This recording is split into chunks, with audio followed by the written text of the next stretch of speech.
Selama bertahun-tahun, tak satupun anak diizinkan mendekati villa bernilai ratusan miliar rupiah milik Hendra Wicaksana, seorang konglomerat yang terkenal dingin dan menyendiri. Bahkan keponakan kandungnya pernah diusir hanya karena berani membawa anak kecil masuk untuk bermain. Namun pada suatu sore yang tampak biasa, dua anak kecil berpakaian lusuh, anak dari seorang pekerja rumah tangga miskin, melangkah melewati gerbang besi itu dan melakukan sesuatu yang tak pernah dibayangkan siapapun. Mereka bukan hanya mengubah suasana villa, melainkan juga membuat sang miliarder berlutut di halaman. Apa yang sebenarnya terjadi? Rahasia apa yang tersembunyi di balik dinding batu yang membeku itu? Dan mengapa seorang pria yang sudah kehilangan kepercayaan pada hidup justru menangis di hadapan dua anak tak dikenal? Dengarkan sampai akhir karena kamu tak akan percaya kejutan pada bagian penutup kisah ini.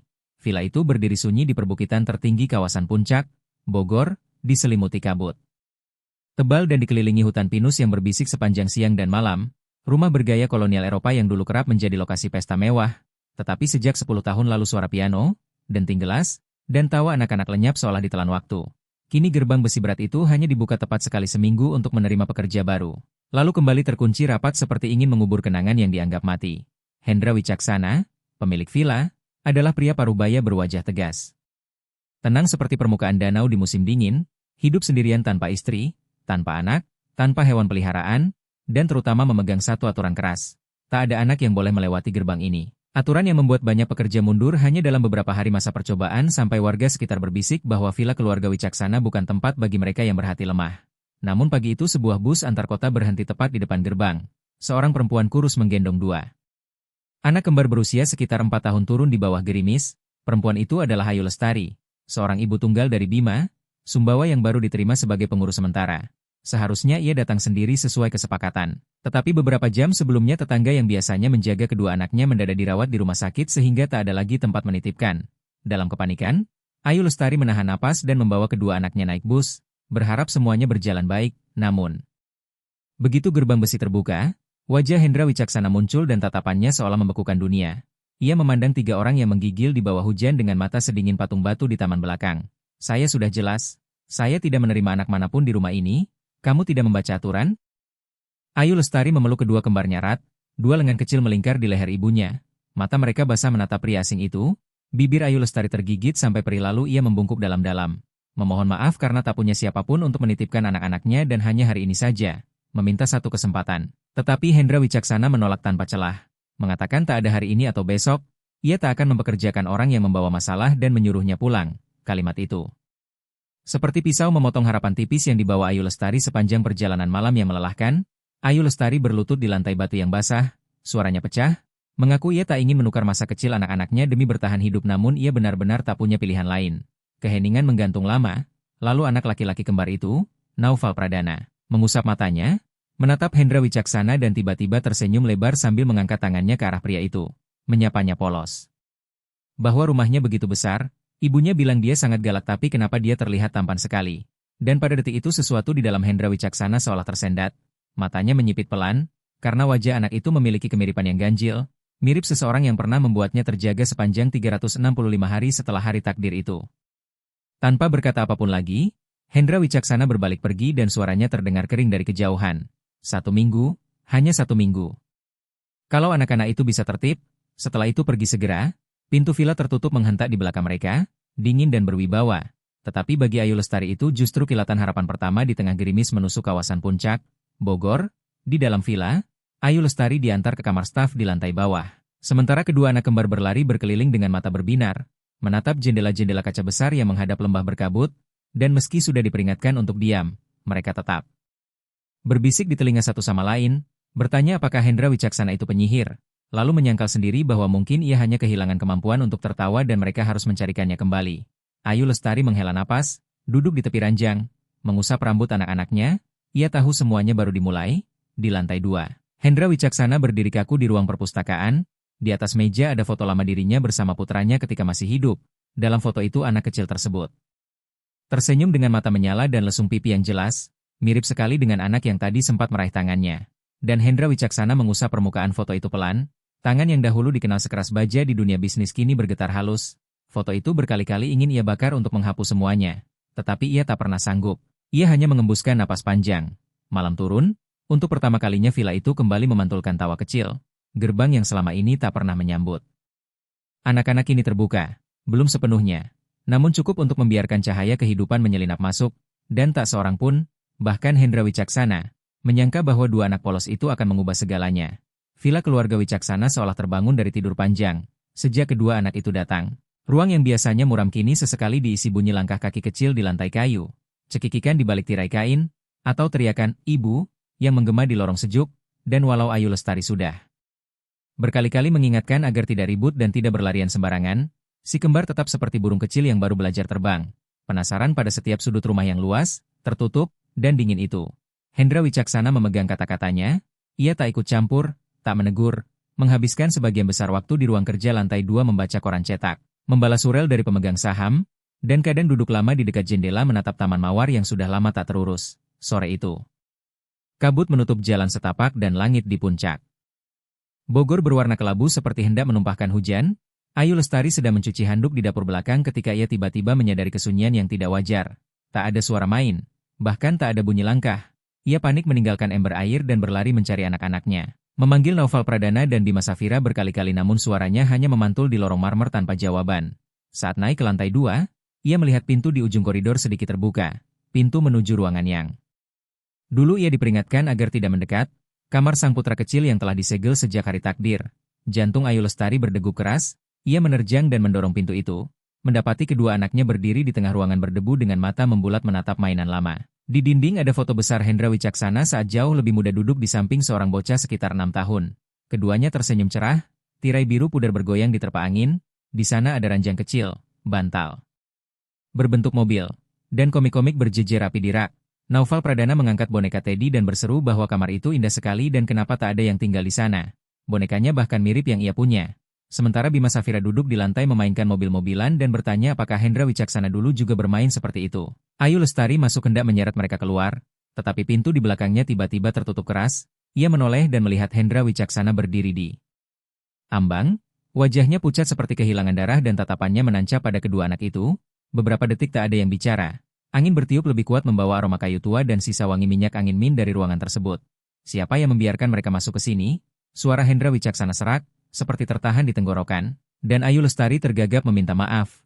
Mengaku ia tidak tahu anak-anaknya tersesat ke lantai atas dan ia akan segera membawa mereka keluar. Tetapi sebelum ia sempat menarik tangan mereka, Naufal Pradana tiba-tiba berlari mendekati Hendra Wicaksana, mendongak dengan mata hitam bening yang memantulkan cahaya lampu. Lalu bertanya polos apakah ini kamar Hendra Wicaksana saat kecil atau kamar putranya. Hendra Wicaksana tidak menjawab, ia hanya menatap anak itu, lalu pandangannya jatuh pada foto di dinding. Sepasang mata milik putranya seolah menatap balik dari masa yang jauh. 10 tahun terasa seperti baru kemarin. Gerimis serupa, angin serupa, dan ruangan ini pernah dipenuhi tawa anak-anak seperti sekarang.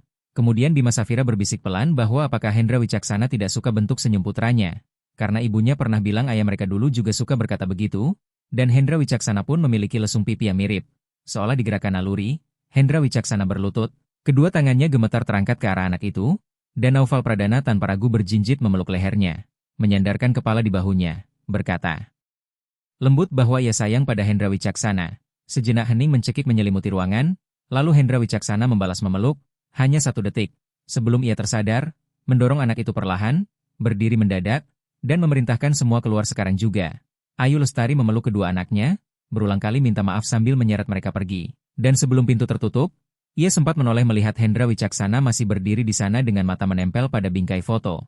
Malam itu villa kembali tenggelam dalam sunyi, tawa cekikikan lenyap, kedua anak seakan menangkap sesuatu yang berat, berbaring diam di balik selimut tanpa meminta dongeng. Sementara di ruang kerja Hendra Wicaksana menuang segelas anggur merah namun tidak menyentuhnya. Ia menatap lampu meja, satu-satunya benda yang masih ia simpan dari kamar putranya setelah peristiwa tahun-tahun silam. Dan ingatannya menyeretnya pada hari ketika putranya demam tinggi setelah bermain kehujanan. Saat itu Hendra Wicaksana sibuk rapat daring dengan pemegang saham di Hong Kong. Sedangkan Karina Maheswari, mantan istrinya, sedang live shopping kosmetik untuk pelanggan di Prancis. Masing-masing mengira yang lain sedang menjaga anak. Tak ada yang tahu si kecil menggigil di bangku batu di halaman belakang hampir 2 jam sebelum ditemukan. Dokter berkata jika saja ditemukan 1 jam lebih cepat, nyawanya bisa tertolong. Namun yang paling menyayat adalah setelah pemakaman Karina Maheswari melempar kalimat dingin bahwa itu sekadar nasib buruk dan ia tak mungkin mengorbankan hidupnya untuk seorang anak yang sudah tiada. Sejak itu Hendra Wicaksana pindah ke kawasan Puncak, Bogor, membeli villa tua ini, memutus hubungan dengan media dan dunia bisnis, Tak seorang pun tahu ia pernah punya seorang putra. Ia mengurung semua kenangan di kamar itu lalu menguncinya rapat. Seolah dengan tidak menoleh, rasa sakit akan hilang. Tetapi hari ini mata Naufal Pradana telah merobohkan tembok yang ia bangun di dalam dirinya selama 10 tahun. Keesokan paginya Ayu Lestari berniat mengundurkan diri. Ia mengetuk pintu kamar Hendra Wicaksana dan berkata ia sadar telah melewati batas dan akan membawa anak-anaknya pergi. Namun Hendra Wicaksana mendongak. Hari itu ia mengenakan sweater abu-abu, rambutnya masih sedikit basah setelah mandi, dan tatapannya tidak segalak sebelumnya. Lalu bertanya apakah Ayu Lestari mengira ia semudah itu luluh. Ayu Lestari terdiam tak berani menjawab, dan Hendra Wicaksana menghela napas. Menyuruhnya tetap tinggal karena ia hanya tidak ingin anak-anak itu masuk ke kamar tersebut lagi. Ayu Lestari menunduk, berjanji akan mengawasi mereka dengan ketat, sementara Hendra Wicaksana memalingkan wajah, sudut bibirnya terangkat tipis, bukan senyum, hanya semacam kelonggaran, dan sore itu saat Hendra Wicaksana kembali dari taman belakang. Ia melihat kedua anak kembar duduk menggambar di teras, satu gambar menampilkan villa dengan mawar di sekelilingnya. Gambar lainnya memperlihatkan Hendra Wicaksana, Ayu Lestari, Naufal Pradana, dan Bima Safira bergandengan tangan di bawah matahari. Hendra Wicaksana menatapnya lama. Angin lewat membawa aroma mawar yang lembut, dan ia merinding bukan karena dingin, melainkan karena untuk pertama kalinya dalam 10 tahun ia merasakan bahwa rumah ini mungkin akan kembali dipenuhi tawa sungguhan. Pagi di kawasan puncak, Bogor tetap sejuk seperti biasa. Sinar pertama menyelinap lewat jendela dan jatuh di atas karpet lorong menuju taman belakang. Di dapur luas aroma bubur ayam dengan daun bawang mengepul harum, bunyi sendok beradu dengan panci dan teriakan anak-anak dari sudut rumah membuat villa itu seakan berubah wujud. Tak ada lagi yang mengenali tempat ini sebagai rumah yang pernah disebut rumah bisu. Hendra Wicaksana duduk di meja makan meneguk teh hangat. Ia tidak membaca koran seperti biasanya dan tidak terburu-buru membuka laptop. Matanya mengikuti kedua anak yang sedang melipat kertas. Menjadi perahu di meja kecil yang kemarin ia minta dikeluarkan dari gudang. Sementara Ayu Lestari sibuk mencuci piring. Sesekali melirik anak-anaknya lalu tergopoh mengeringkan tangan ketika Bima Safira berteriak bahwa perahunya bocor karena Naufal Pradana membuatnya robek. Naufal Pradana manyun membantah bahwa bukan salahnya. Kertasnya saja terlalu tipis. Ayu Lestari segera menenangkan sambil berbisik agar mengecilkan suara supaya Hendra Wicaksana bisa beristirahat. Tetapi Hendra Wicaksana hanya menggeleng pelan lalu bangkit. Berjalan lambat mendekati mereka. Duduk di kursi empu di samping dan berkata tenang bahwa ia akan mengajari cara melipat perahu yang tidak mudah basah. Ayu Lestari dan kedua anak itu serentak menatapnya kaget, terutama Ayu Lestari. Karena ini pertama kalinya Hendra Wicaksana masuk ke percakapan anak-anak atas kemauannya sendiri. Bahkan menawarkan bantuan, lalu Hendra Wicaksana mengambil selembar kertas baru dan melipatnya perlahan. Rapi, presisi, tiap lipatan. Nyaris tanpa meleset, sampai perahu itu terbentuk sempurna. Mata Naufal Pradana membesar dan ia bertanya tak percaya apakah Hendra Wicaksana benar-benar bisa. Persis seperti di buku yang ia lihat, dan Hendra Wicaksana tersenyum tipis tanpa suara. Sebuah rasa hangat yang asing naik di dadanya. Mengingatkannya pada masa ketika ia masih muda dan duduk melipat perahu kertas untuk putranya yang masih hidup. Sejak hari itu Hendra Wicaksana mulai lebih memperhatikan. Ia tidak lagi menutup rapat pintu ruang kerjanya, ia membiarkannya terbuka sedikit. Cukup untuk mendengar tawa, cukup untuk melihat kadang kedua anak mengendap di koridor. Mengintip lewat celah lalu lari kecil karena takut ketahuan. Namun ia tak lagi memarahi. Bahkan suatu sore ketika ia melihat Ayu Lestari kebingungan dengan berkas lamaran kerja sambilan, Hendra Wicaksana menyodorkan map lain dan berkata ia punya rumah kecil di Cipanas yang butuh orang menjaga serta membersihkan. Dan Ayu Lestari bisa kerja tambahan di akhir pekan kalau mau, akan ada orang yang mengantar jemput. Ayu Lestari terperangah lalu bertanya ragu apakah Hendra Wicaksana benar-benar mengizinkannya kerja sambilan. Namun Hendra Wicaksana langsung memotong agar ia jangan memanggilnya bos, karena ia benci sebutan itu. Ayu Lestari tersenyum kecil, menunduk, berterima kasih pada Hendra Wicaksana. Dan meski tampak sedikit canggung, ia tidak membantah, hanya mengangguk lalu berpaling. Tetapi hidup tidak membiarkan orang tenang terlalu lama. Seminggu kemudian saat Ayu Lestari sedang merapikan ruang perpustakaan, ponselnya berdering. Di ujung sana Maya Kartika, tetangga di kampung, berkata ada orang menanyakan Ayu Lestari. Seorang perempuan berpakaian mewah datang dengan mobil dan mengaku kenalan lama sambil ikut bertanya soal kedua anak. Maya Kartika tidak berani bicara banyak dan hanya bilang Ayu Lestari bekerja jauh. Jantung Ayu Lestari langsung mengencang.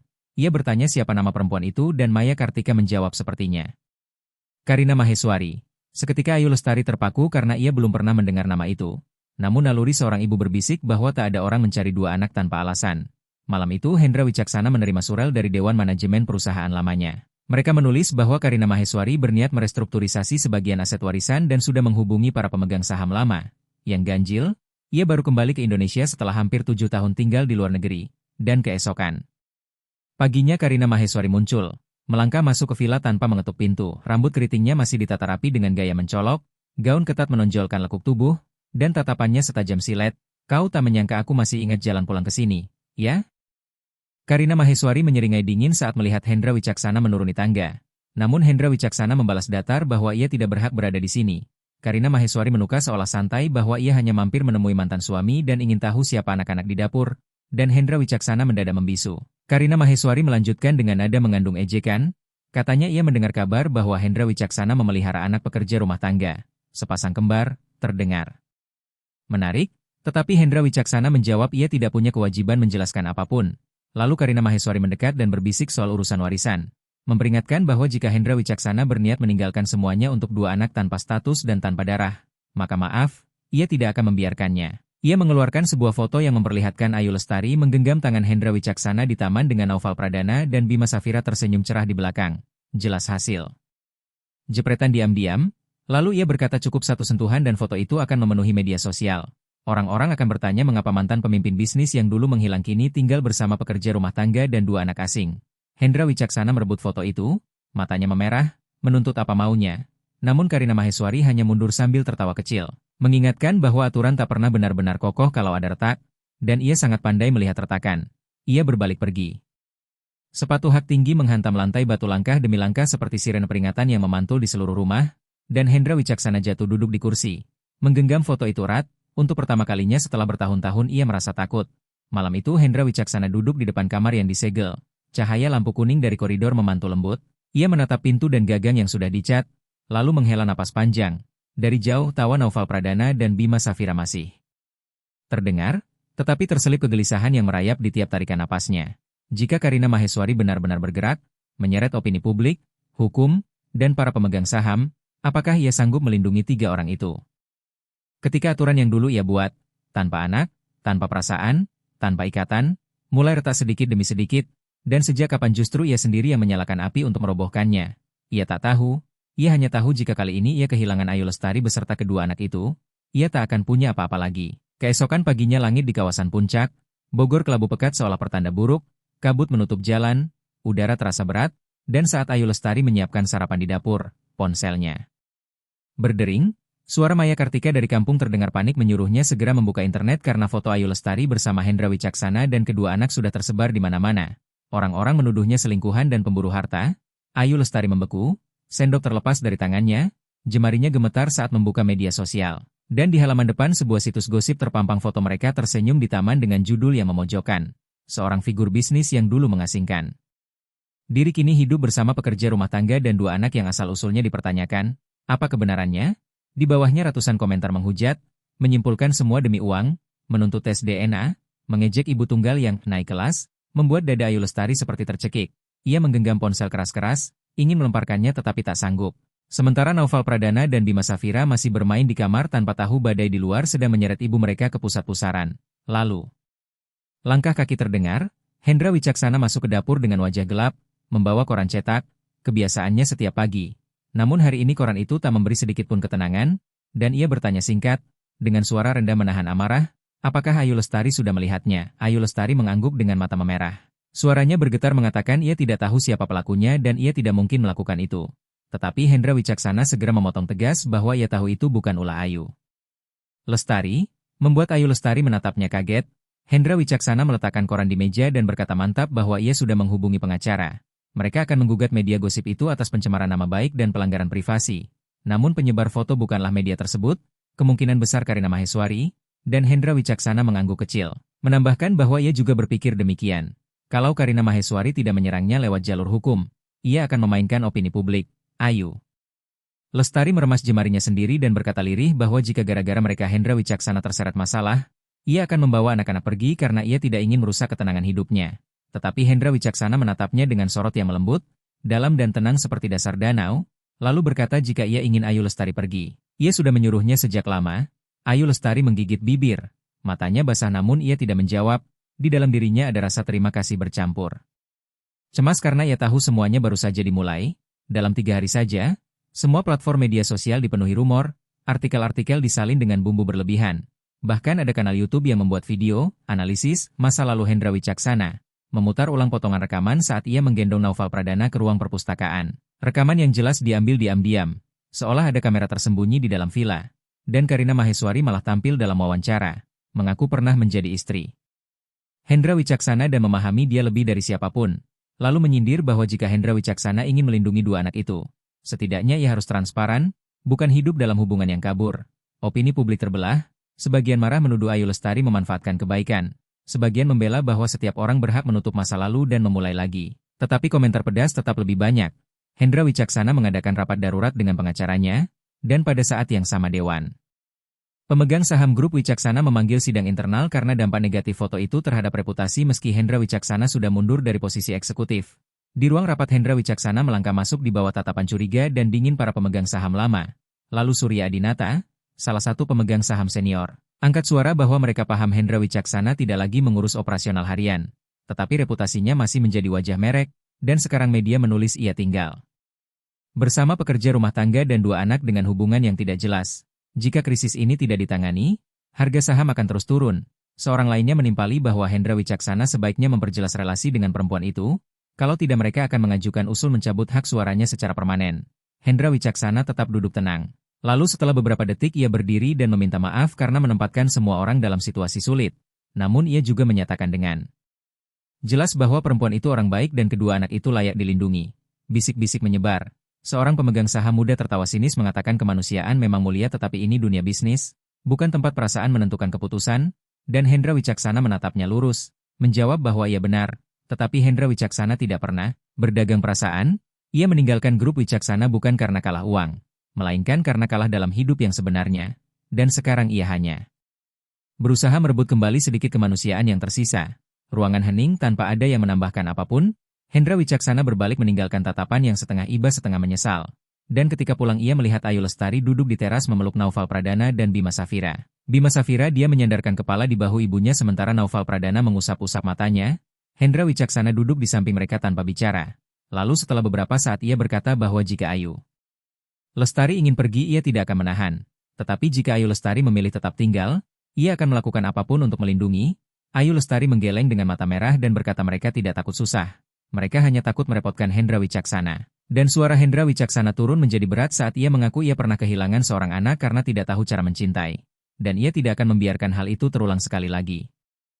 Kalimat itu terdengar seperti pengakuan, janji, sekaligus perintah untuk dirinya sendiri. Ayu Lestari tidak menjawab, ia hanya menggenggam tangan kedua anaknya lebih erat, dan di dalam hatinya, kepercayaan yang rapuh mulai tumbuh seperti tunas kecil di tengah badai. Di luar sana, gelombang opini publik masih datang bertubi-tubi seolah ingin menyeret segalanya. Namun pada saat ini, di dalam villa keluarga Wicaksana, di antara orang-orang yang tadinya terasa tak saling berkaitan, mulai menyala sesuatu yang lebih kuat daripada ributnya dunia, kasih sayang. Setelah gerimis reda, udara di kawasan puncak, Bogor tampak jernih dengan cara yang aneh, pinus-pinas berdesir dalam angin, dan sinar matahari menyusup lewat jendela menerangi sebuah ruangan di lantai 3 yang sudah lama tak pernah didatangi. Ruangan itu terkunci bertahun-tahun. Pintunya selalu tertutup rapat seperti jiwa Hendra Wicaksana yang terasing, muram, dan penuh luka yang belum sembuh. Tetapi pagi itu Hendra Wicaksana membuka pintu itu, tanpa seorang pun tahu, bahkan Ayu Lestari. Ia berdiri di tengah kamar, memandang sekeliling seperti seseorang yang sedang mencari dirinya sendiri dalam kehidupan lain. Di dinding masih tergantung gambar krayon buatan seorang anak, sebuah rumah, seorang ayah, dan seorang bocah yang memeluk balon. Di sudut ranjang masih ada boneka Teddy coklat tua dengan satu mata yang lepas. Di rak buku komik-komik dari Jepang sudah menguning dimakan waktu namun tetap berada di tempat yang sama, seolah semuanya berhenti sejak hari anak itu tak pernah pulang. Putra Hendra Wicaksana, Raka Wicaksana, telah meninggal dalam kecelakaan mobil bertahun-tahun lalu. Saat itu yang menyetir adalah ibu si anak dan pria di kursi penumpang. Tak lain Hendra Wicaksana sendiri. Kecelakaan itu merenggut anak yang paling ia cintai sekaligus memutus pernikahan yang dulu ia kira akan abadi. Tetapi yang tak pernah ia ceritakan pada siapapun adalah kecelakaan itu terjadi setelah pertengkaran hebat. Raka Wicaksana tanpa sengaja mendengar orang tuanya bertengkar soal pembagian harta, lalu ia menangis dan memaksa pergi ke taman bermain agar mereka berhenti bertengkar. Hendra Wicaksana menuruti, istrinya pun mengangguk setengah hati. Mereka keluar dari villa dalam tegang dan sunyi. Dan 10 menit kemudian mobil kehilangan kendali di tikungan tajam jalur-jalur puncak pas lalu terjun ke jurang. Hanya Hendra Wicaksana dan istrinya yang selamat. Kenangan itu seperti pisau berkarat yang terus mengiris batinnya setiap hari. Sejak kecelakaan tersebut ia tak pernah lagi membuka kamar Raka Wicaksana. Dan ia melarang anak manapun hadir di rumah ini karena bagi dirinya, tawa anak-anak hanyalah pengingat rasa bersalah. sampai Naufal Pradana dan Bima Safira datang. Beberapa hari terakhir dua anak itu seperti menghancurkan tembok batu yang ia dirikan selama bertahun-tahun. Mereka mengingatkannya pada Raka Wicaksana. Senyum polos, mata yang lincah, dan cara menyentuh hatinya tanpa perlu banyak kata. Hendra Wicaksana melangkah ke jendela, menatap halaman, melihat Ayu Lestari tekun menanam kembali beberapa petak bunga krisan sementara Naufal Pradana dan Bima Safira berlarian saling mengejar dengan tawa memenuhi udara. Entah mengapa matanya terasa perih, dan ia tahu ia harus melakukan sesuatu. Malam itu Hendra Wicaksana duduk berhadapan dengan Ayu Lestari di ruang tamu. Setelah berkali-kali ragu, ia meletakkan sebuah amplop di atas meja. Ayu Lestari menatap bingung dan bertanya, "Apa itu?" Dan Hendra Wicaksana menjawab bahwa itu surat pemeriksaan kesehatan serta tes DNA. Membuat Ayu Lestari terpaku, lalu Hendra Wicaksana cepat-cepat menjelaskan ia tidak bermaksud buruk. Tetapi situasi rumor sudah terlalu liar dan ia perlu kepastian untuk melindungi anak-anak sekaligus memastikan dirinya tidak bisa dimanipulasi lagi. Ayu Lestari menunduk, sebagian hatinya terasa tersayat, namun sebagian lain mengerti bahwa Hendra Wicaksana nyaris tak punya pilihan. Ia mengangguk pelan dan berkata ia setuju serta akan bekerja sama. Dan Hendra Wicaksana menghela napas lirih, kelelahan tampak jelas di wajahnya. Seminggu kemudian, hasil tes itu akhirnya sampai ke tangan Hendra Wicaksana. Di ruang kerja, Hendra Wicaksana membuka amplop itu dengan tangan sedikit gemetar. Matanya menyapu cepat baris pertama lalu berhenti mendadak. Detak jantungnya menubruk-nubruk karena hasilnya menyatakan Naufal Pradana dan Bima Safira tidak memiliki hubungan darah dengannya. Dan rasa yang merayap di dadanya bukan kecewa melainkan lega. Seperti baru saja dibebaskan dari keyakinan yang bengkok. Ia sempat mengira getaran yang ia rasakan muncul karena menyangka mereka sedarah. Tetapi tidak, ia mengikatnya pada dua anak itu adalah emosi yang murni. Kasih sayang yang nyata, tanpa perlu dibenarkan oleh garis keturunan. Ia melangkah keluar dan melihat Naufal Pradana sibuk mengikat tali sepatu Bima Safira. Bocah itu mendongak dengan senyum lebar dan memanggil Hendra Wicaksana sambil membanggakan bahwa ia sudah bisa mengikat tali dan meminta dicek. Hendra Wicaksana mengangguk, berlutut, membenahi simpulnya. Memuji bahwa itu bagus namun mengingatkan jangan mengikat terlalu kencang supaya tidak mudah lepas.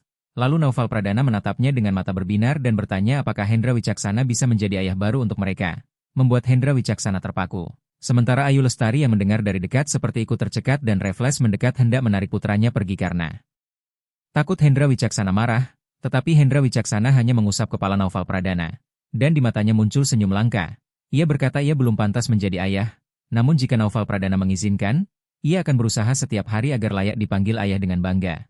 Naufal Pradana tidak memahami semuanya. Namun ia mengangguk keras dan mengajak besok bermain melipat pesawat kertas. Malam turun, Hendra Wicaksana kembali ke kamar lantai 3. Kali ini ia membawa boneka Teddy tua. Menjahit kembali matanya dengan jarum dan benang lalu meletakkannya di atas ranjang, dan sebuah keputusan lahir pada malam yang sama. Keesokan paginya Hendra Wicaksana memanggil tukang untuk merenovasi seluruh kamar anak. Tukang kayu datang mengganti lantai, orang lain membawa ranjang susun baru, mengecat dinding menjadi biru muda. Bahkan Hendra Wicaksana memilih sendiri tirai dan mainan. Ketika Ayu Lestari naik ke atas ia tertegun karena kamar itu seperti hidup kembali. Bukan lagi tempat mengubur duka melainkan tempat memulai harapan baru. Hendra Wicaksana menatap Ayu Lestari dan berkata dengan suara rendah namun tegas bahwa ia tidak ingin lagi menyembunyikan masa lalu di ruangan itu. Ia ingin mengubahnya menjadi ruang untuk masa depan. Mata Ayu Lestari berkaca-kaca saat berterima kasih karena ia percaya pada anak-anak, tetapi Hendra Wicaksana menggeleng, mengatakan bukan soal percaya, melainkan ia belajar mencintai kembali berkat mereka.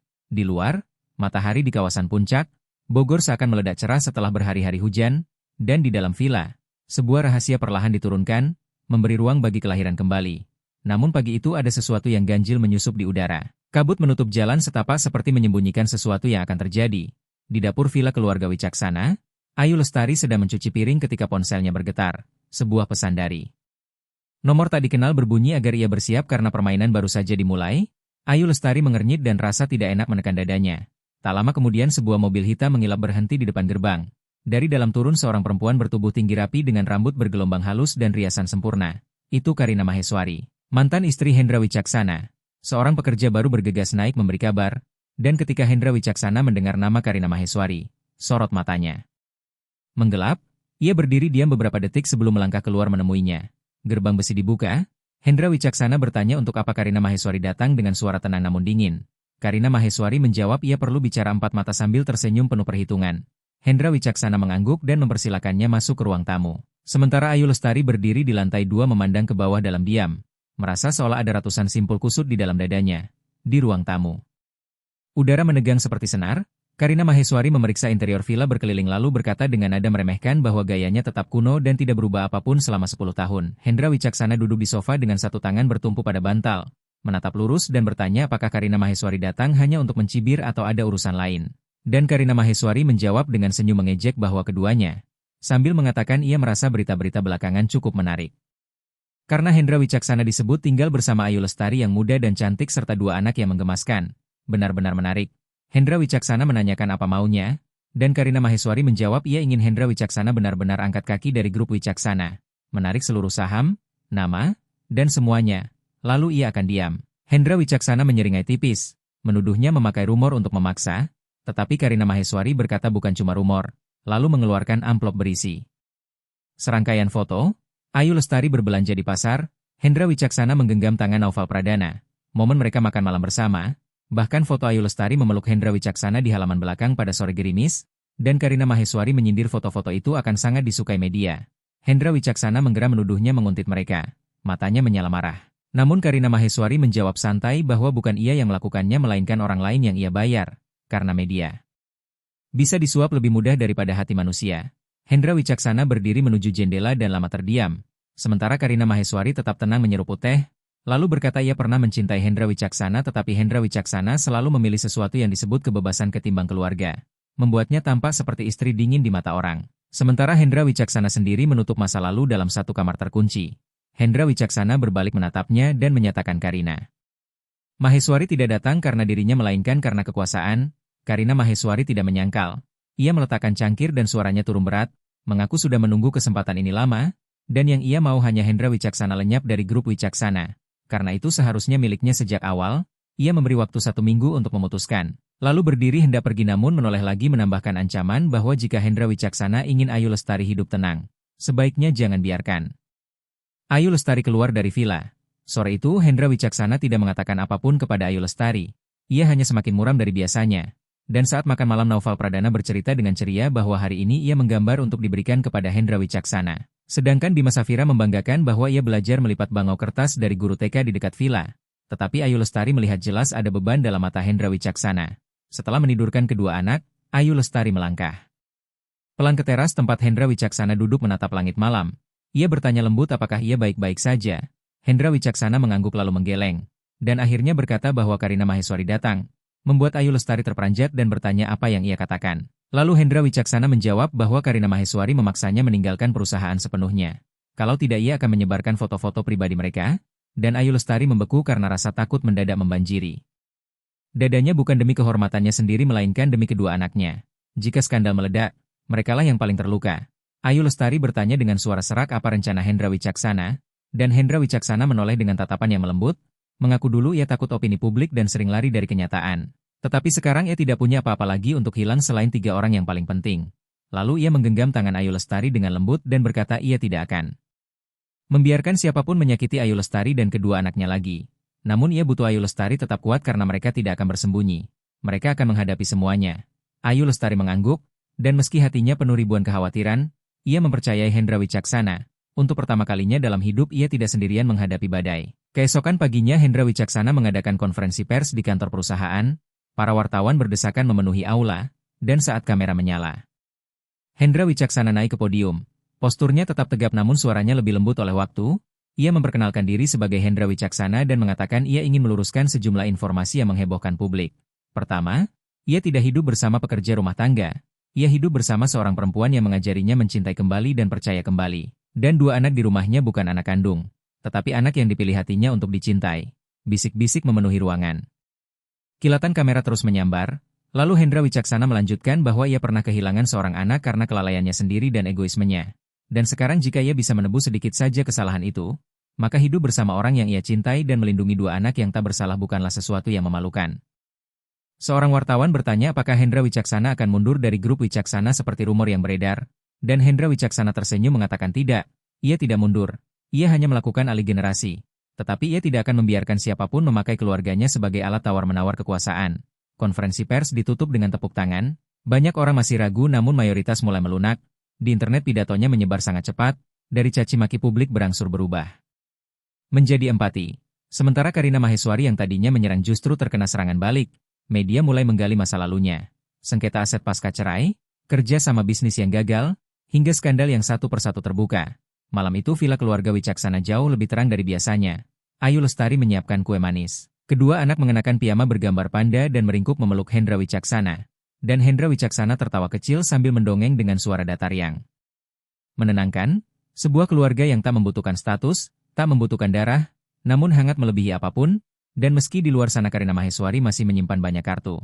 Pada saat ini Hendra Wicaksana tahu ia memilih dengan benar. Karena ketika seseorang berani berdiri membela apa yang ia yakini benar, seberapa sering pun badai datang tak akan membuatnya roboh.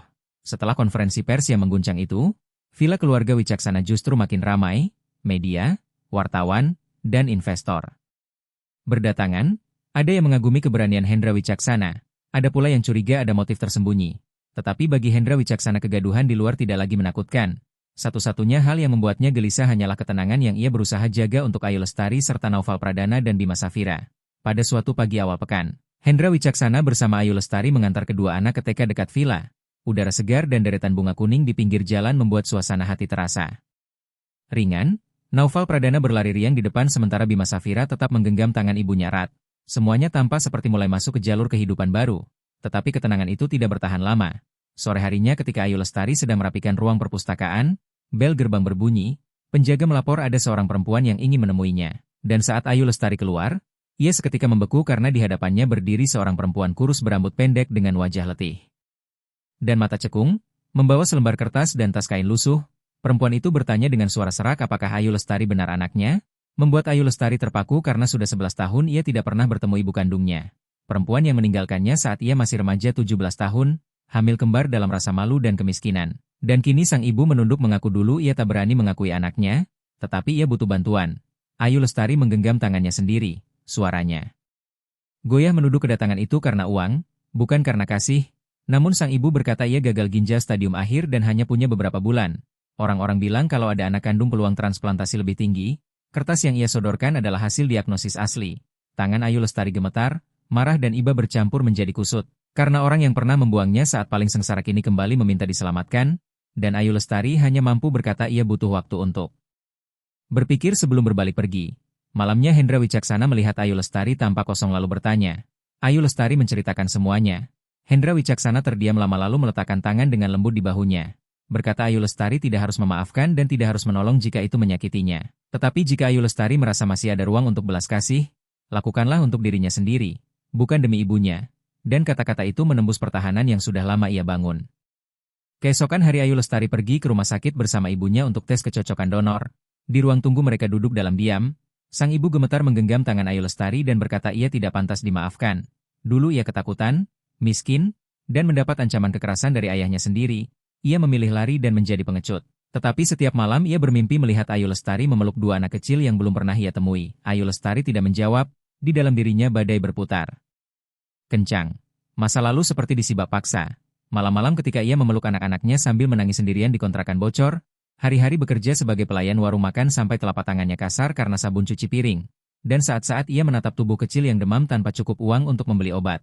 Namun ia juga teringat pada tatapan Hendra Wicaksana. Pada cara Naufal Pradana memanggil Hendra Wicaksana dengan suara penuh percaya. Dan pada ketenangan ketika mereka bertiga tidur di ranjang hangat di musim dingin dataran tinggi. Akhirnya Ayu Lestari berbisik bahwa cucu perempuannya baik-baik saja bernama Bima Safira dan kakaknya bernama Naufal Pradana. Mata sang ibu berkaca-kaca lalu berterima kasih, dan hasil pemeriksaan menunjukkan Ayu Lestari cocok menjadi donor satu ginjal. Jadwal operasi pun disusun. Tetapi Hendra Wicaksana tanpa sengaja menemukan sesuatu yang janggal. Di berkas medis yang dibawa pulang Ayu Lestari ada lembaran lain berupa perjanjian pengalihan aset dan salinan permohonan hak perwalian anak, membuat Hendra Wicaksana langsung memerintahkan orangnya menyelidiki. Dan 2 hari kemudian hasilnya membuatnya terpukul. Ibu itu tidak separah yang ia klaim. Ia bekerja sama dengan Karina Maheswari dan dijanjikan sejumlah uang besar jika berhasil membuat Ayu Lestari meninggalkan villa keluarga Wicaksana agar Karina Maheswari punya celah untuk ikut campur urusan hak asuh Naufal Pradana dan Bima Safira. Hendra Wicaksana meledak marah dan segera memanggil Ayu Lestari ke ruang kerjanya, meminta maaf tetapi mengatakan Ayu Lestari harus tahu kebenaran. Lalu ia menunjukkan berkas, foto, dan rekaman percakapan antara Ibu Ayu Lestari dan Karina Maheswari di sebuah kafe di Jakarta. Ayu Lestari membeku dan tidak percaya. Ia ingin berteriak bahwa ibunya sungguh menyesal. Namun bukti itu terlalu jelas. Hendra Wicaksana menatapnya dengan mata yang sekaligus marah dan iba. Mengatakan Ayu Lestari boleh membencinya. tetapi ia tidak bisa membiarkan Ayu Lestari dan kedua anak itu dimanfaatkan. Ayu Lestari tidak menangis, ia hanya berdiri dan keluar tanpa suara. Lalu pergi lurus ke penginapan tempat ibunya menginap dan menegur bahwa ibunya sudah pernah meninggalkannya sekali. Dan sekarang berniat menjual cucu-cucunya kepada orang lain. Sang ibu hanya menunduk diam. Ayu Lestari melangkah dekat, melempar kembali kantong obat dan semua berkas medis palsu. Lalu berkata jika ibunya butuh uang ia akan memberi. Tetapi jangan pernah menyentuh Naufal Pradana dan Bima Safira lagi. Dan jangan pernah muncul di depan mereka karena itu batas terakhir. Lalu Ayu Lestari berbalik pergi sambil menahan air mata yang menggenang. Malam itu Hendra Wicaksana melihat Ayu Lestari duduk sendirian di bangku batu taman belakang. Ia mendekat dan duduk di samping tanpa banyak kata. Hanya menyodorkan segelas teh hangat, Ayu Lestari menerimanya dengan tangan yang masih bergetar dan mengaku iya. Pernah sangat berharap ibunya meminta maaf, cukup satu kalimat. Tetapi yang ia dapat tetap kebohongan. Hendra Wicaksana menggenggam tangannya pelan dan berkata kadang keluarga justru yang paling menyakitkan. Namun yang penting Ayu Lestari tidak membiarkan luka itu mengubahnya menjadi orang lain.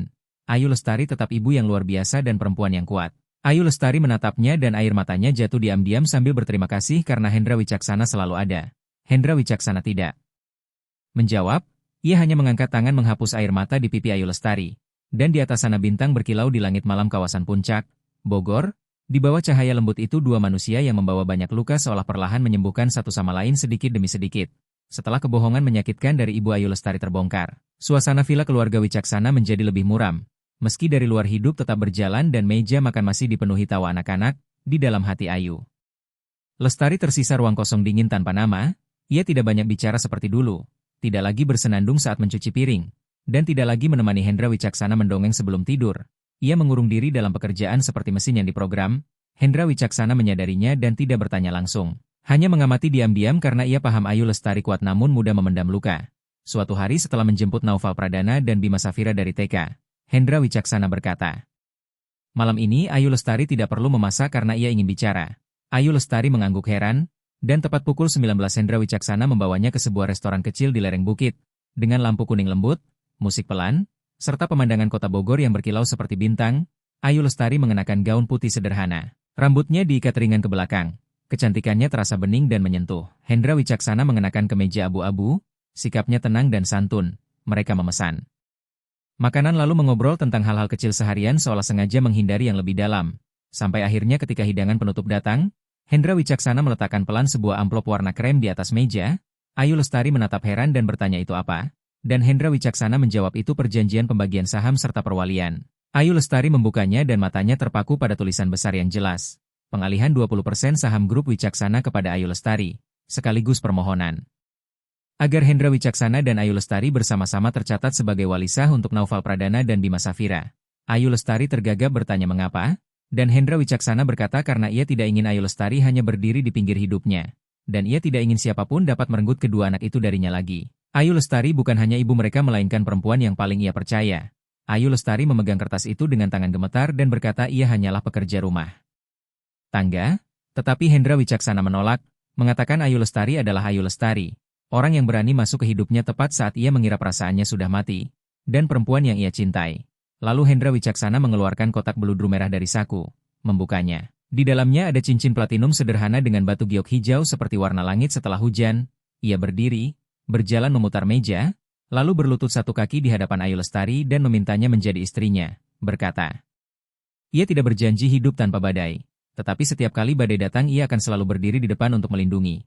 Ayu Lestari tidak mampu berkata apa-apa, hanya air mata yang tumpah dan mengalir di pipi. Hati yang dulu terasa mengeras oleh luka tiba-tiba pecah seperti anak kecil yang akhirnya dipeluk setelah lama tersesat. Ia mengangguk. Dan seluruh restoran bergemuruh oleh tepuk tangan. Para pelayan yang sejak awal sudah diatur oleh Hendra Wicaksana membawa keluar sebuah kue kecil dengan tulisan ucapan selamat untuk awal yang baru bagi Hendra Wicaksana dan Ayu Lestari. Kabar pertunangan dijaga ketat di internal, tetapi tetap saja tak sepenuhnya luput dari sorot media. Beberapa portal berita mulai menulis dengan nada curiga dan menyindir tentang seorang miliarder melamar pekerja rumah tangga. Cinta, dongeng, atau strategi. Namun kemudian Hendra Wicaksana mengadakan rapat internal di grup Wicaksana dan mengumumkan terbuka bahwa ia ingin semua orang paham Ayu Lestari bukan hanya orang yang ia cintai melainkan bagian dari masa depan perusahaan, karena Ayu Lestari akan ikut dalam Dewan Pengawas Program Sosial tempat mereka berinvestasi pada pendidikan, kesehatan, dan perlindungan anak. Kemunculan Ayu Lestari dengan peran baru mengejutkan banyak orang, tetapi Ayu Lestari tidak gentar. Ia berdiri di depan kerumunan dan berkata tegas bahwa ia pernah menjadi ibu tunggal yang hidup dari makanan bantuan dan bekerja apapun demi membesarkan anak. Ia mengerti nilai sebuah kesempatan, dan ia ingin memakai kesempatan yang ia terima untuk menciptakan lebih banyak kesempatan bagi orang lain. Aula hening beberapa detik lalu meledak oleh tepuk tangan panjang. Namun di balik sorotan itu Karina Maheswari belum menyerah. Ia menyiapkan pukulan terakhir dengan menggugat Hendra Wicaksana ke Pengadilan Negeri Bogor atas dugaan pelanggaran kesepakatan perceraian lama, termasuk klausul yang mengikat bahwa Hendra Wicaksana tidak boleh mengalihkan aset tanpa persetujuan tertulis. Darinya, kantor pengacaranya sudah mendaftarkan gugatan dan sidang pendahuluan pun dijadwalkan, dan meski Hendra Wicaksana serta tim hukumnya yakin akan menang, tak seorang pun berani memastikan Karina Maheswari akan berhenti sampai di situ. Malam itu setelah mendengar kabar tersebut, Ayu Lestari duduk diam di balkon. Hendra Wicaksana mendekat dan menyampirkan jaket tipis di bahunya. Lalu bertanya apakah Ayu Lestari takut, dan Ayu Lestari menggeleng pelan. Ayu Lestari berkata pelan bahwa ia bukan takut, hanya lelah. Ia tidak menyangka jalan menuju kebahagiaan penuh ujian seperti ini. Tetapi kalau semuanya mudah maka kebahagiaan tidak akan terasa berharga. Hendra Wicaksana tersenyum dengan tatapan lembut seolah mampu memeluk seluruh dunia. Ayu Lestari menyandarkan kepala di bahunya. Ia tidak butuh gelar atau harta. Satu-satunya yang ia inginkan hanyalah menjaga rumah yang damai untuk Naufal Pradana, Bima Safira, dan lelaki yang kini berada di sisinya. Di kaki bukit, lampu-lampu kota Bogor masih berkilau, angin menyisir pepohonan pinus seperti bisik alam tentang cinta yang perlahan hidup kembali. Tidak sempurna, tidak gaduh, namun cukup kuat untuk melewati semua cobaan. Akhir musim kemarau di kawasan puncak, Bogor tiba-tiba terasa lebih dingin, kabut putih menutup jalanan berkelok menuju pusat kota. Hari itu villa keluarga Wicaksana sunyi tak biasa, tanpa tawa anak-anak di halaman seperti biasanya dan tanpa musik lembut dari ruang tamu, seolah semua menahan napas menunggu sesuatu yang besar. Sidang terbuka mengenai sengketa aset dan hak perwalian antara Hendra Wicaksana dan Karina Maheswari digelar, dan Pengadilan Negeri Bogor yang jarang menyaksikan perkara para taipan kini sesak oleh orang. Media hadir lengkap, investor, eksekutif, sampai warga yang penasaran ikut berdatangan. Hendra Wicaksana turun dari mobil dengan setelan jas gelap, menggenggam tangan Ayu Lestari erat, di belakang mereka Naufal Pradana dan Bima Safira sudah lebih dulu dibawa oleh Ratih Puspasari agar terhindar dari sorot kamera. Dan di dalam hati Hendra Wicaksana ini bukan sekadar perkara hukum. Ini adalah pertempuran terakhir untuk melindungi rumah yang baru saja ia dapatkan setelah bertahun-tahun hidup sendirian. Di ruang sidang, Karina Maheswari sudah duduk menunggu dengan penampilan mewah yang dingin. Mata tajam seolah ingin menembus lawan bicaranya. Di sampingnya ada pengacara pribadi, seorang pria berambut klimis yang pernah menjadi penasihat hukum perusahaan multinasional. Jelas mereka menyiapkan serangan terakhir dengan rapi, dan pengacara Karina Maheswari menyatakan mereka menggugat Hendra Wicaksana karena melanggar klausul pembagian aset pasca cerai. Menurut perjanjian cerai tahun 2016, Hendra Wicaksana dilarang mengalihkan saham atau aset dari harta bersama tanpa persetujuan tertulis Karina Maheswari. Ruang sidang seketika tenggelam dalam hening. Pengacara Hendra Wicaksana, seorang perempuan paruh baya yang cerdas dan tajam namun tenang, berdiri dan menyampaikan kepada majelis hakim bahwa klausul itu hanya berlaku untuk aset yang terbentuk selama pernikahan. Sedangkan saham yang dialihkan kepada Ayu Lestari berasal dari dividen pribadi yang Hendra Wicaksana kumpulkan setelah perceraian sehingga sah dan tidak termasuk harta sengketa. Terlebih Ayu Lestari tidak menerima aset sebagai transaksi finansial melainkan sebagai bagian dari penguatan status wali sah bersama untuk Naufal Pradana dan Bima Safira, dua anak yang sama sekali tidak memiliki ikatan apapun dengan Karina Maheswari. Bisik-bisik kecil menjalar di antara hadirin. Lalu Karina Maheswari berdiri mendadak dan berkata ia tidak peduli siapa Ayu Lestari.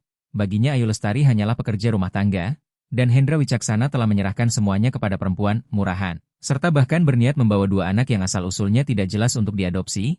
Kata-kata itu seperti tamparan di depan umum bagi Ayu Lestari hingga ia mengepalkan tangan dan bibirnya memucat. Hendra Wicaksana pun berdiri dengan suara tenang namun tegas menolak penggunaan kata hinaan itu untuk tunangannya. Menegaskan Ayu Lestari adalah perempuan tangguh yang membesarkan dua anak seorang diri dalam kondisi yang tak semua orang sanggup bayangkan. Dan justru Ayu Lestari lah yang membuatnya percaya keluarga masih bisa lahir dari reruntuhan.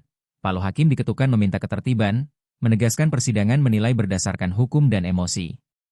Tidak dapat menggantikan argumentasi, lalu tim kuasa hukum Hendra Wicaksana mengajukan bukti finansial serta laporan rekening yang jelas menunjukkan aset yang dialihkan tidak berasal dari harta bersama. Pada saat yang sama pihak Ayu Lestari juga menyerahkan berkas yang membuktikan bahwa Ayu Lestari dan Hendra Wicaksana bersama-sama mendirikan Dana Sosial Perlindungan Anak dan sama sekali tidak mengambil keuntungan pribadi dari aset perusahaan. Persidangan berlangsung hampir 3 jam, hingga menjelang akhir ketua majelis menyatakan bahwa pengadilan belum melihat dasar yang cukup untuk menyimpulkan Hendra Wicaksana melanggar perjanjian perceraian.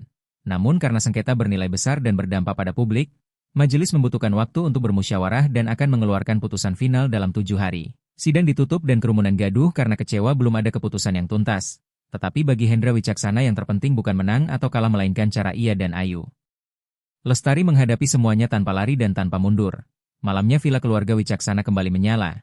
Naufal Pradana dan Bima Safira berlari-lari di halaman sambil membawa lampion kertas yang dibuat sendiri oleh Ayu Lestari untuk suasana pawai malam menjelang hari raya. Sementara Hendra Wicaksana dan Ayu Lestari duduk di anak tangga memandangi mereka tertawa kecil. Ayu Lestari berbisik meminta maaf karena kehadirannya menyeret Hendra Wicaksana ke begitu banyak masalah. Tetapi Hendra Wicaksana menggenggam tangannya lembut dan berkata bukan itu yang ia rasakan.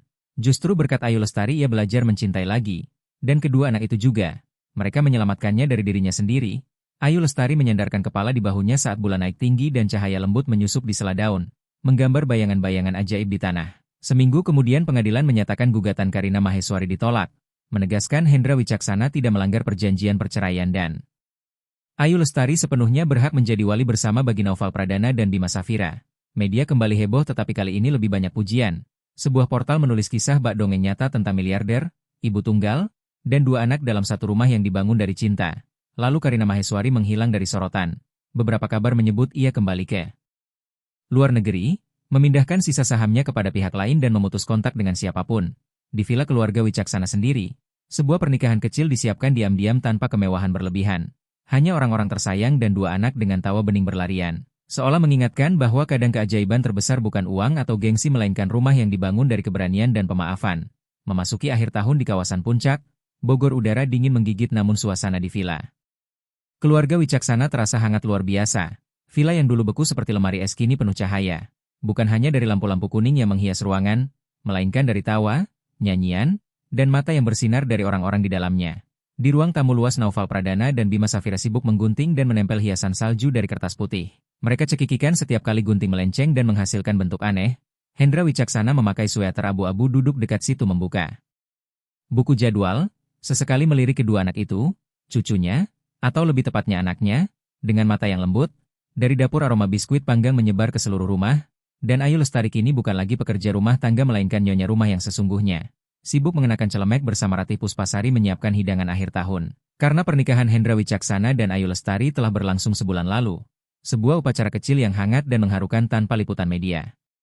Tanpa tamu VIP. Tanpa pembawa acara terkenal. Hanya keluarga, sahabat, dan anak-anak yang pernah dibantu Ayu Lestari dari panti asuhan lama. Dan satu hal yang paling penting. Cinta yang sungguh-sungguh.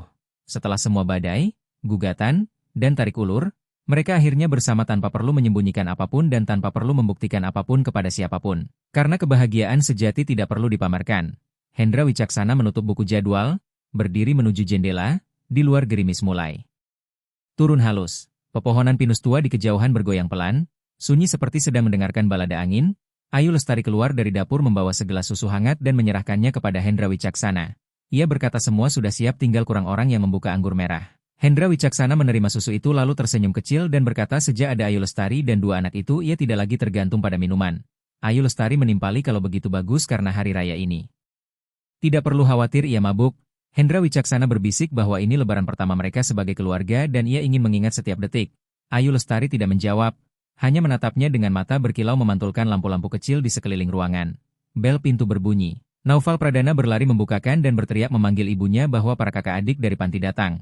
Rombongan kecil masuk, anak-anak yang dulu pernah diasuh Ayu Lestari di panti asuhan, kini diundang ke villa keluarga Wicaksana untuk merayakan lebaran bersama. Halaman seketika dipenuhi tawa dan panggilan riang. Seorang gadis kecil yang kurus menyerahkan kepada Ayu Lestari sebuah gambar krayon yang memperlihatkan Ayu Lestari berdiri di antara dua anak. Di belakangnya sebuah villa besar bermandikan cahaya kuning keemasan. Gadis itu tersenyum lebar menyebut Ayu Lestari sebagai ibu mereka dan berkata kisahnya seperti film. Ayu Lestari memeluknya erat dengan mata basah. Tak lama kemudian semua orang berkumpul di meja makan. Hidangannya sederhana namun lengkap ala lebaran. Ketupat, lontong, teh hangat, acar, sayur lodeh, dan semur daging telur yang Hendra Wicaksana berlatih memasak selama seminggu. Hendra Wicaksana mengangkat gelasnya dan berkata dengan suara hangat bahwa ini pertama kalinya ia merayakan lebaran seramai ini di rumahnya. Ia berterima kasih kepada semua orang, terutama Ayu Lestari yang membawa makna sesungguhnya dari kata keluarga. Bunyi gelas bersentuhan menyatu dengan tepuk tangan, tawa, dan musik. Sementara di luar tanpa disadari gerimis sudah berhenti dan menyisakan langit malam bertabur bintang dengan angin yang dingin namun lembut. Selesai makan, Semua orang bergerak ke halaman belakang tempat panggung kecil sudah disiapkan lengkap dengan speaker portabel, lampu-lampu berkilau, dan bendera-bendera kecil yang berkibar. Naufal Pradana dan Bima Safira bernyanyi lagu tentang rumah dan ibu dengan suara kecil yang bening. Ayu Lestari duduk di samping Hendra Wicaksana sambil menggenggam tangannya erat. Setiap bait seperti menceritakan kisah mereka sendiri tentang rumah yang disambung dari kehilangan namun menjadi kukuh karena cinta. Menjelang tengah malam tamu-tamu pulang satu persatu, tersisa keluarga kecil Hendra Wicaksana. Lalu Hendra Wicaksana berjalan ke lemari tua di ruang kerja, mengambil sebuah kotak kayu. Di dalamnya ada foto lama dirinya dan putranya Raka Wicaksana, anak yang pernah ia kehilangan dalam kecelakaan tragis karena kelalaiannya sendiri. Selama bertahun-tahun ia mengurung diri di villa ini menolak mencintai dan menolak memaafkan dirinya karena rasa bersalah yang tak berumah. Ia menyerahkan foto itu kepada Ayu Lestari dan berkata Raka Wicaksana dulu juga suka biskuit buatan Ayu Lestari. Tertawa keras seperti Naufal Pradana.